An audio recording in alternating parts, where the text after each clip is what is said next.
You know, I've always loved playing heroes. I've done a lot of work like in NCIS and CSI and Criminal Minds, playing cops and FBI agents, and I always like to solve the riddle or help somebody.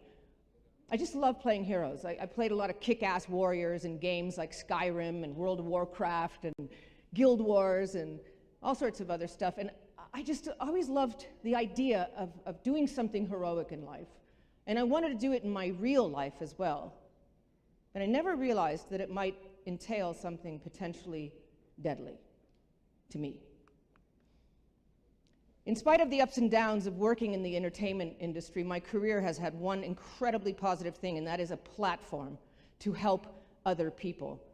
And over 3.5 decades of doing film and television and voiceover work, I have had the biggest blessing with my fans. They supported me when I came out with my own personal struggles. They didn't judge me. They weren't mean to me. They didn't shame me. They weren't doing online bullying. No, they supported me and they told me about their own struggles with addiction. Food addictions, online addictions, porn addictions. I had all these stories, people that were reaching out to me, and that would constantly strengthen my resolve to make a difference, to let other people know that if they suffer from an alcohol addiction, there's hope. There's help. Every single day, my email is full of people, their pain, their desperation. They've been told that they're failures because they cannot stay clean and sober. But they have been failed by the same $35 billion a year so-called treatment industry that failed me. They are mothers and fathers. They are brothers and sisters. They are co-workers. They're friends. They're gay. They're straight. They're married, they're single. They are you and me. I'm here to tell you today not only how I'm making a difference, but how you can too. Now, statistically speaking, every single one of you, there's a very real possibility for this, that every single one of you in this room knows somebody that has suffered from an addiction. Maybe they drink too much once they start, or they say they're only going to have one and they have a lot.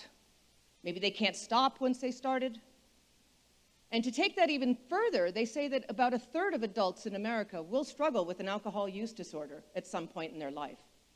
Now, alcohol use disorder, or AUD for short, can happen to anybody, trust me. AUD replaced the term alcoholism a few years ago when the medical professionals realized that alcoholism was too narrow of a term. So alcoholism was basically defined as when a person continued to drink even after alcohol had become problematic in their life. Now that helped perpetuate this rock bottom mentality that keeps people from seeking help until their lives are in a state of ruin. It discourages people from getting early treatment because there's this mistaken belief that anybody short of chronic alcoholism doesn't have a problem. Now, AUD can happen to anybody, any age, any nationality, rich or poor. It covers the spectrum of alcohol misuse from occasional binge drinking to the chronic, daily, addicted, dependent drinker. And it's expensive. Do you know that every single year, Americans spend over $250 billion, that's B with a B, billion, dollars a year, fixing the harms of excess alcohol?